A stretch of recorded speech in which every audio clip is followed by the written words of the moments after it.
목사님하고는 자주 만나서 말씀으로 교제하고, 제가 요즘은 금요일마다 특별한 외부 사역이 없으면 여기 와서 이제 기도를 합니다. 그래서 금요 기도회를 하면서 또 은혜를 받고, 저에게는 내 교회나 똑같습니다. 내 교회. 목사님이 만날 때마다 밥을 사시거든요. 그래서 제가 어쨌든 이번 기회에 또 다소나마 빚을 갚는다 마음이 듭니다. 성도들 제일 잘 아시는 목사님 담임 목사님입니다. 때를 따라 이렇게 양식을 공급하는데, 저는 이제 옆집 아줌마랑 똑같잖아요. 엄마가 이제 병원에 입원했으니까 잠깐 와서 밥 해주는 겁니다. 염려되는 거는 입맛이 좀 다르면 어떡할까.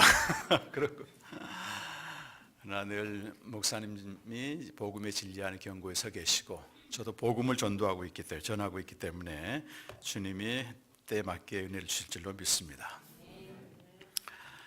오늘 본문의 배경이 되는 갈라디아는 현재 터키 땅 그 중앙 북부에 위치하고 있습니다.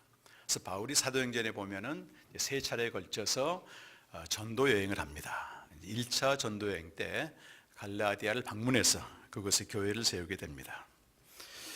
당시 유대교는 율법을 지켜야만 구원받아서 하나님의 백성이 된다, 이렇게 가르쳤습니다.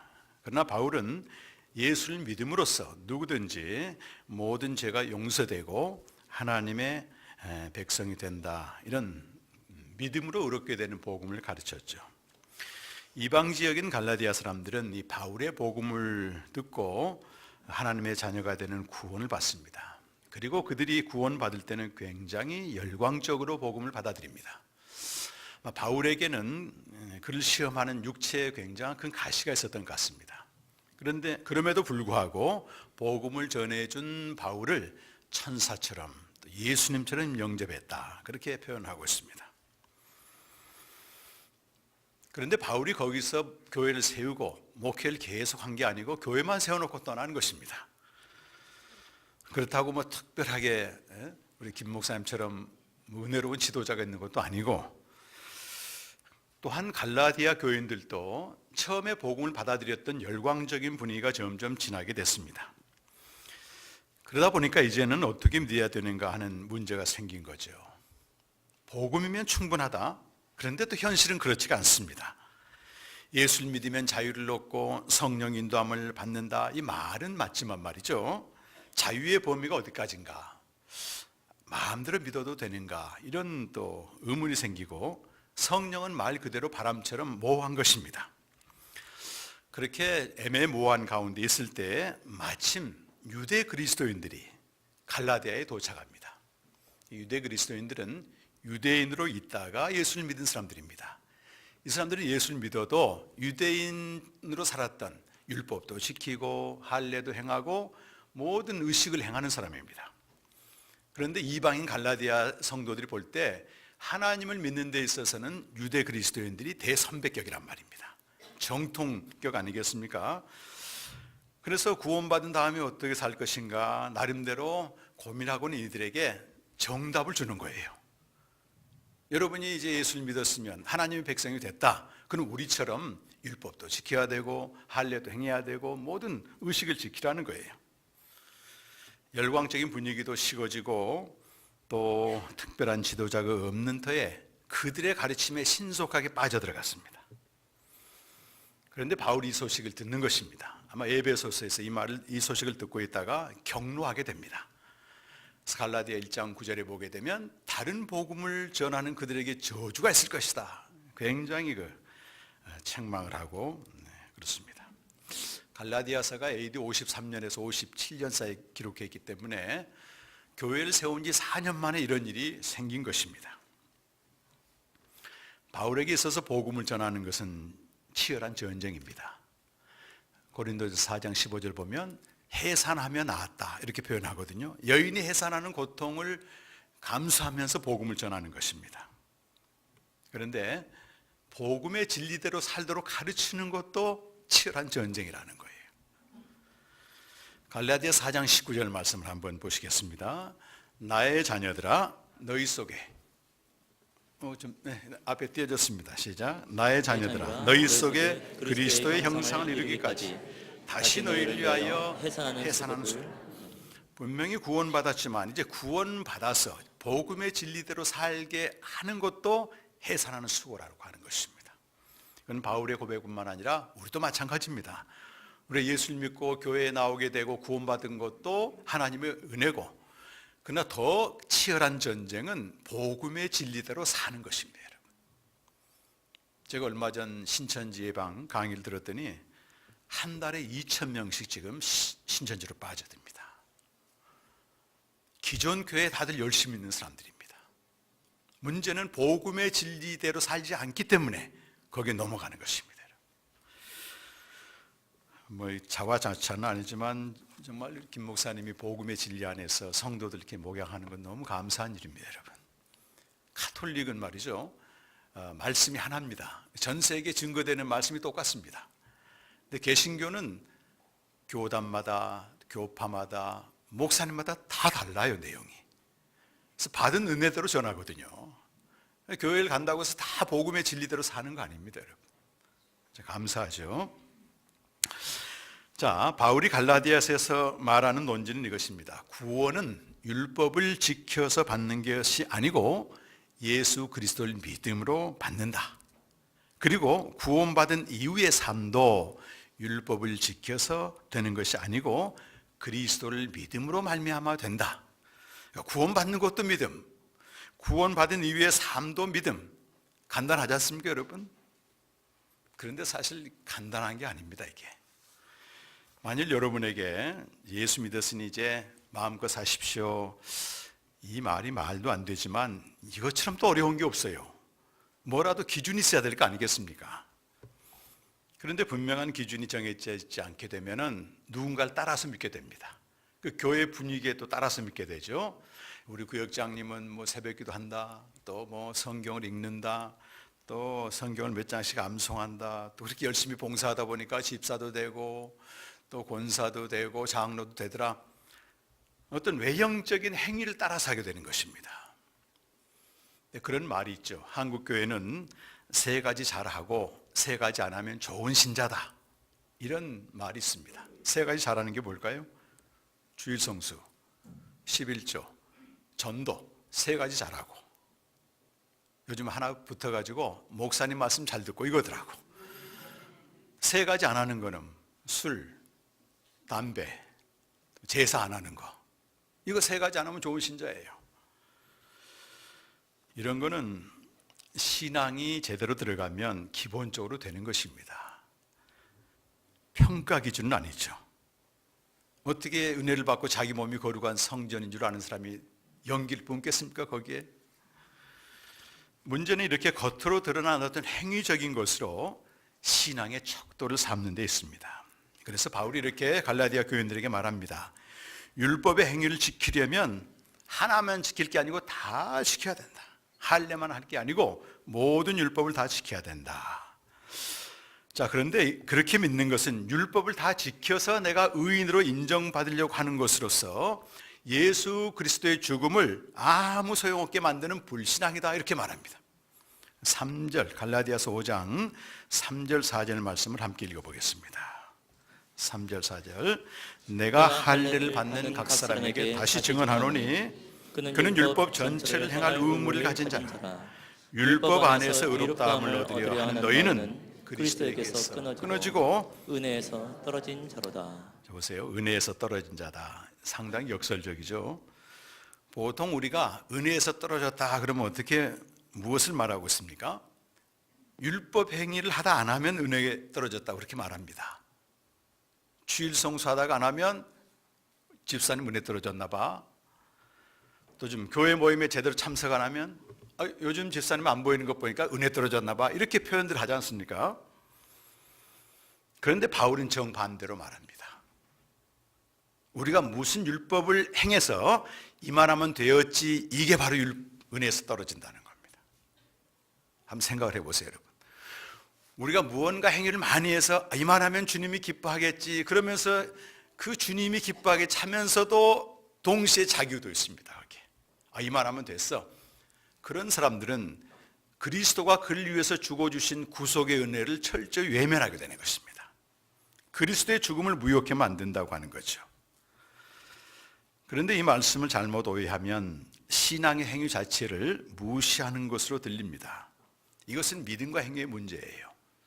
올해로 지금 종교개혁 500주년을 맞이했습니다. 2017년이니까 정확하게 500년 전 1517년에 마틴 루터가 본인이 재직하고 있는 비텐부르크 신학교 그 게시판에다가, 루터는 성경을 연구한 성경학자였습니다. 그래서 성경을 원어로 연구하고 해석해 보니까 교황의 가르침과 너무 다른단 말이에요. 당시에 최고의 권위는 교황의 가르침에 있었거든요. 하나하나 반박을 내니까, 특별히 당시 가톨릭교회의 가장 큰 문제는 면죄부를 파는 것이었습니다. 베드로 성당을 짓기 위해서 헌금을 거두는데, 헌금을 내서 그 헌금이 헌금통에 쨍그랑하고 떨어진 순간 그 영혼이 지옥에서 천국으로 간다는 거예요.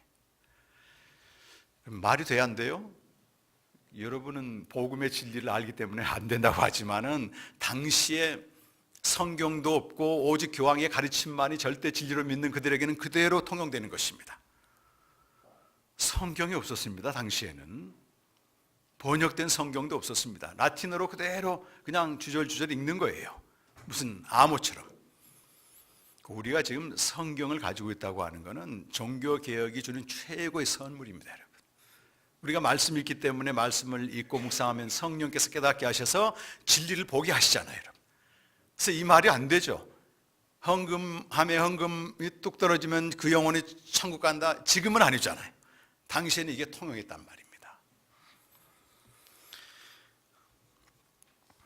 그러니 교황청이 가만히 있겠습니까? 교황청 소속 그 신부고 교수인데, 그래서 루터를 파문시킵니다. 루터는 원래 종교개혁을 하려고 했던 사람이 아니고, 개신교를 만들려고 했던 사람이 아니고, 가톨릭 교회 안에서 개혁을 하려고 했던 사람입니다. 그러니까 거기서 파문을 시키고 이제 쫓겨나니까, 그때부터 신약성경을 번역하고 또 개혁 동지들과 함께 이제 개혁을 이루어서, 그래서 개신교가 탄생하게 되는 것입니다. 종교개혁 정신을 한마디로 말하면 이신칭의입니다. 우리 한국말로 하면 이신칭의, 믿음으로써 의롭게 된다. 한번 해보세요, 여러분. 이신칭의, 이신칭, 믿음으로, 오직 믿음으로 의롭게 된다. 면죄부를 사서 의롭게 되는 게 아니고, 어떤 행위를 해서 의롭게 되는 게 아니고, 오직 예수 그리스도를 믿음으로 의롭게 된다. 그러면서 핵심적으로 가르친 성경이 갈라디아서입니다. 그래서 갈라디아서를 루터의 책이다 이렇게도 부릅니다. 사실 가톨릭교회에서 행위로 구원받는다고 하는 걸 강조할 때 믿음으로 구원받는다고 하는 이 가르침은 굉장히 중요했습니다. 그런데 이 신칭이 곧 이것이 개신교의 표제어처럼 되어 있는데, 오늘날 이 표제가 굉장한 문제를 가지고 있다 그 말이에요. 가장 심각한 오해는 믿음으로 의롭게 되었다, 구원받았다고 하면서 의로운 행위가 따르지 않는다는 것입니다. 믿음으로 의롭게 되었으면 의로운 행위가 따라야 당연한데, 믿음으로 구원은 받았어요. 그런데 의로운 행위가 따르지 않아요. 일단 예수만 믿으면 의롭게 되고 구원받고 천국은 따놓은 당상이다, 보험 들듯이 말이죠.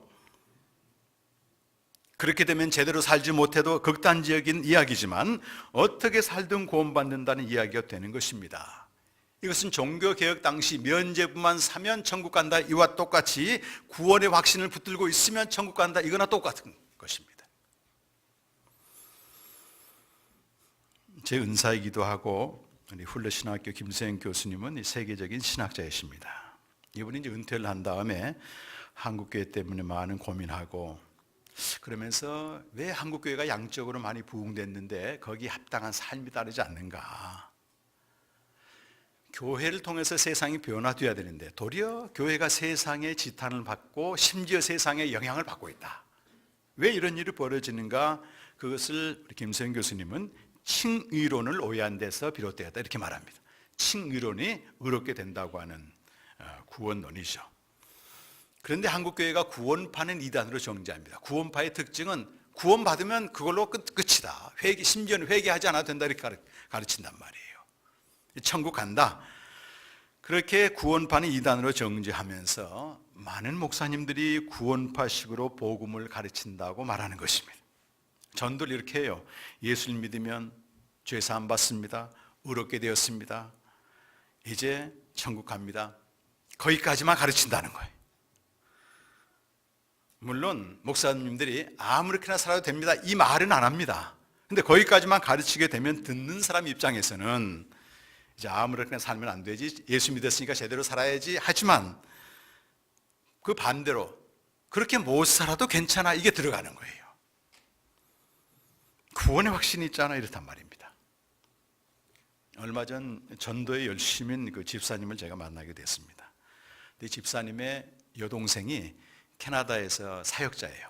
이제 목회를 하고 있거든요. 근데 언니가 이제 열심히 전도하는 걸 알더니 전화가 왔다는 거예요. 언니 전도하려면 제대로 해야 돼. 잘못하면 큰일 나. 그러면서 뭐라고 얘기했냐면 예수를 영접시킨 데서 끝나버리면 안 된다. 영접한 그 사람을 교회로 인도해서 그에게 말씀을 듣게 해서 말씀으로 살아간 복음의 진리대로 살도록 거기까지 가르쳐야지 제대로 된 전도다. 어때요, 여러분? 그게 맞습니다. 여러분. 우리 한국교회는 너무 양적 부흥에 목을 매다 보니까 수단 방법 안 가리고 교회에 데리고 오는 게 장땡이시고, 와서 일주일 동안 성도들이 어떻게 살든 복음의 진리대로 살든 그런 후속 작업을 못한 겁니다, 사실은. 그것이 오늘날 우리 한국교회가 어려움 당하고 있는 이유 중에 하나가 되겠죠. 자, 그러면 어떻게 살아야 되는가? 만약 갈라디아 교회처럼 종교적인 행위로 돌아가게 되면 다른 복음을 따르는 것입니다. 할례나 율법을 지키고 여러 가지 계명들을 지키게 되면 은혜에서 떨어진 자다, 그리스도에게 끊어진 자다. 어떻게 살아야 되는가요? 갈라디아서 2장 11절에서 14절까지 말씀을 좀 같이 한번 보겠습니다. 성경 있는 분들은 펴시고 없는 분들은 앞에 나와 있는 내용을 읽으시면 되겠어요. 우리 함께 읽겠습니다. 게바가 안디옥에 이르렀을 때에 책망받을 일이 있기로 내가 그를 대면하여 책망하였노라. 야고보에게서 온 어떤 이들이 이르기 전에 게바가 이방인과 함께 먹다가 그들이 오매 그가 할례자들을 두려워하여 떠나 물러가매 남은 유대인들도 그와 같이 외식함으로 바나바도 그들의 외식에 유혹되었느니라. 그러므로 나는 그들이 복음의 진리를 따라 바르게 행하지 아니함을 보고 모든 자 앞에서 게바에게 이르되 내가 유대인으로 이방인을 따르고 유대인답게 살지 아니하면서 어찌하여 억지로 이방인을 유대인답게 살게 하려느냐 하였노라. 아멘. 바울이 이것은 회상하는 것입니다. 당시에 베드로와 바나바는 기라성 같은 전도자 아니었습니까? 그들이 안디옥이라고 하는, 거기는 이방인 교회입니다. 율법을 지킴으로 구원받는 게 아니고 오직 믿음으로 구원받는 그들이 모여 있었는데 함께 식사를 하고 있었어요. 근데 야고보에서 온 어떤 사람들은 예루살렘 유대 그리스도인들입니다. 이 사람들은 예수를 믿어도 다 지킬 건 지켜야 된다. 할례도 해야 되고 율법도 지켜야 되고 이런 사람들이죠. 이렇게 식사를 하다가 그 사람들이 또 나타나니까 이 게바, 베드로가 그 자리에서 벌떡 일어나서 그냥 피해버리는 거예요. 왜냐하면 유대인들은 이방인들과 식사를 못하도록 되어 있습니다. 성결요법으로. 그러니까 분명히 복음의 진리는 뭐예요? 믿음으로 의롭게 되는 거고 복음으로 사는 것도 믿음으로 사는 건데 이 할례주의자들이 오니까 자리에서 벌떡 일어났는데 베드로가 그렇게 떠나니까 누구도 떠나요? 그 바나바도 떠나는 거예요. 여러분. 그런데 그걸 보고 바울이 뭐라고 말해요? 그들을 복음의 진리대로 행하지 않는 걸 보고 책망했다 이렇게 얘기하는. 우리는 지금 바울이 대단한 인물 같은데요, 당시에는 베드로가 예수님의 수제자입니다. 수제자. 오늘날로 치면 교단 총회장님이란 말이에요. 바울은 저 피레미 전도자나 똑같습니다. 그런데 그 베드로와 바나바가 그렇게 나오니까 책망을 한 겁니다, 여러분. 자, 이것을 오늘 우리 입장에서 보게 되면 그 기라성 같은 베드로와 바나바라고 할지라도 복음의 진리대로 사는 건 어렵다 싶다? 어렵다는 겁니다, 여러분. 우리는 이전의 습관대로 그냥 돌아가는 게 쉽지 복음의 진리대로 사는 건 정말 쉽지 않습니다. 저도 그걸 느끼거든요. 몸에 밴 신앙의 습관대로 사는 게 편하지 복음의 진리대로 사는 게 더 어렵습니다, 여러분. 그러면 복음의 진리대로 사는 걸 뭘 말하는가? 그것이 우리 신앙의 삶의 토대거든요. 보세요, 여러분. 잘 아십니다. 2장 20절 말씀입니다. 다 같이. 너무 잘 아시는 말씀이에요. 잘 아시는 말씀인데 잘 모릅니다, 우리가. 다 같이 한번 읽어보겠습니다. 내가 그리스도와 함께 십자가에 못 박혔나니 그런즉 이제는 내가 사는 것이 아니요 오직 내 안에 그리스도께서 사시는 것이라. 이제 내가 육체 가운데 사는 것은 나를 사랑하사 나를 위하여 자기 자신을 버리신 하나님의 아들을 믿는 믿음 안에서 사는 것이라. 보세요. 여기 바울이 이렇게 말해요. 내가 육체 가운데 사는 것은, 이것은 구원받은 다음에 내가 육체를 가지고 지금 이 땅에 살고 있지 않습니까? 세상 떠날까지는 내가 육체로 사는 것입니다. 근데 어떻게 산다고 되어 있어요? 여기 복음의 진리대로 사는 것, 14절에 복음의 진리를 따라 바르게 행하지 않았다. 정확히 말하면 복음의 진리를 따라 바르게 살지 않았다, 이렇게 표현되어 있어요. 그러면 2장 20절에 보면 복음의 진리대로 사는 건 뭘 말하느냐? 방금 읽었던 그 말씀이에요. 나를 위하여 자기 자신을 버리신 하나님의 아들을 믿는 믿음 안에서 사는 것이다. 자, 복음의 진리대로 사는 건 어떻게 사는 거라고요? 하나님의 아들을 믿는 믿음 안에 사는 것이다. 하나님의 아들을 믿는 믿음 안에 사는 건 한마디로 말해서 주님이 내 안에 사시는 것이다, 이렇게 정의할 수 있습니다. 다시요. 복음의 진리대로 사는 것은 그리스도께서 내 안에서 사시는 것이다, 이렇게 말할 수 있습니다.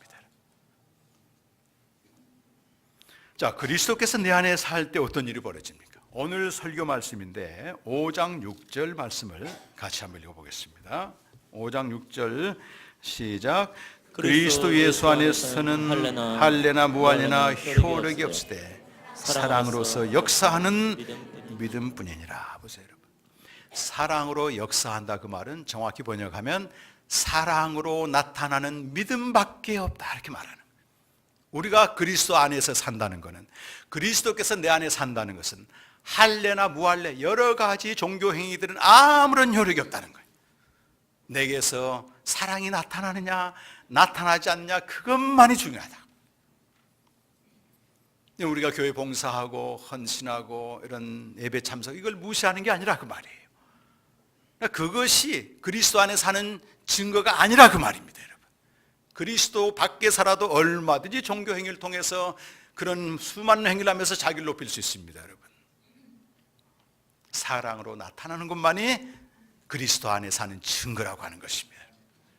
사랑이 뭘까요, 그럼? 사랑이, 이 사랑이란 말은 낭만적인 개념이 아닙니다.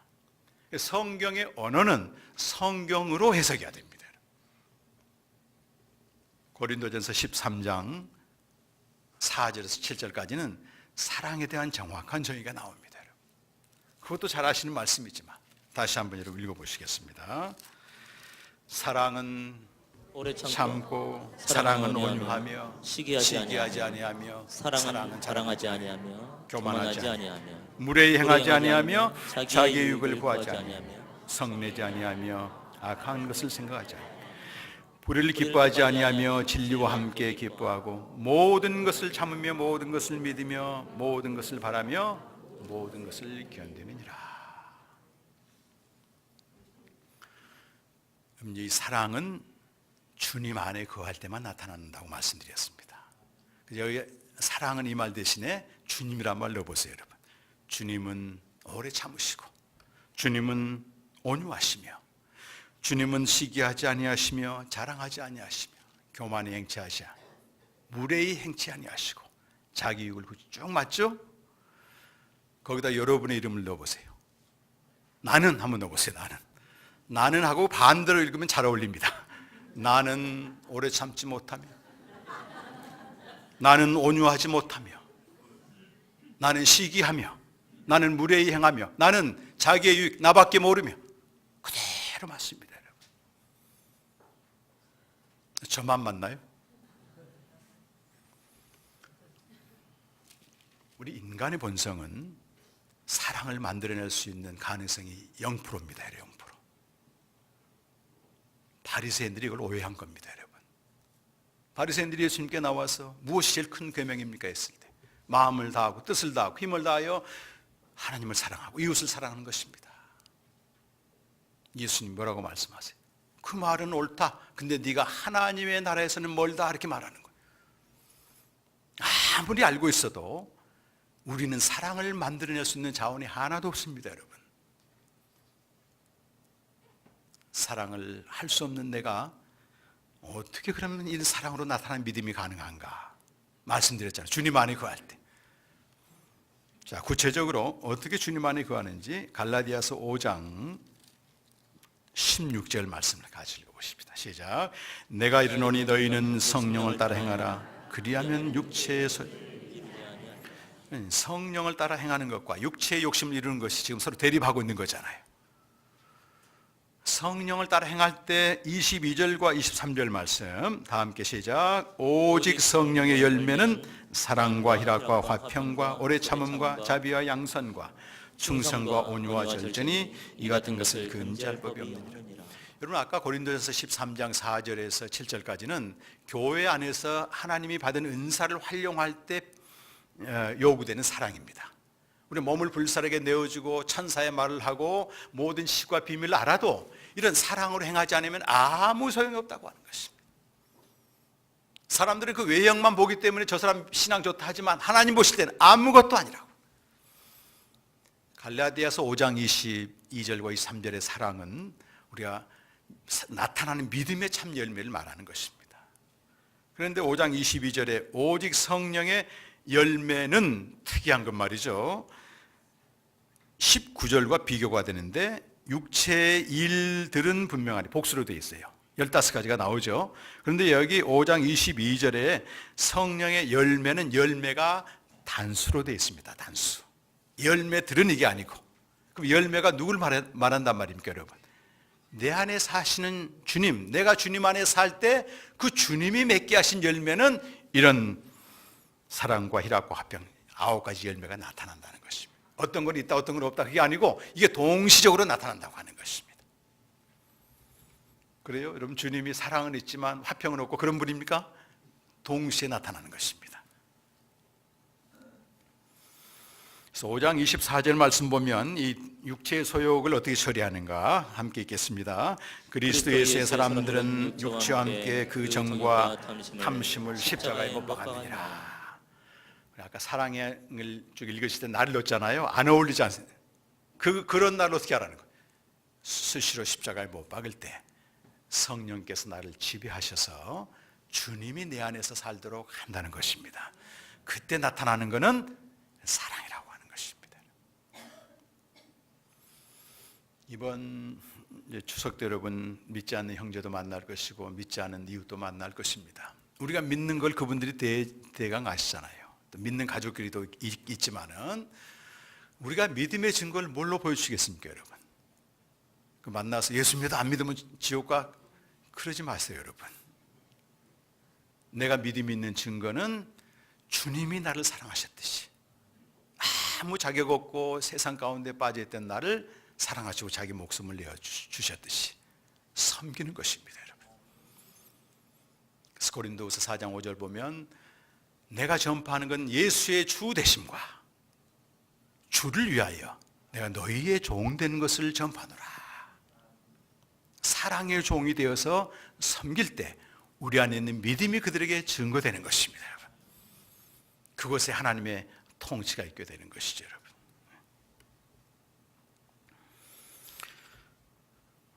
오늘 23절 끝에 보면 마지막으로 이 말씀을 덧붙입니다. 온유와 절제니 이 같은 것을 금지할 법이 없느니라. 우리 인간의 의지와 노력과 결단으로 아무리 법을 많이 지킨들 이런 열매는 맺을 수가 없다는 것입니다. 오직 성령을 따라 살고 성령으로 충만할 때만이 주님이 내 안에 사시며 이런 열매들이 맺어진다는 것입니다.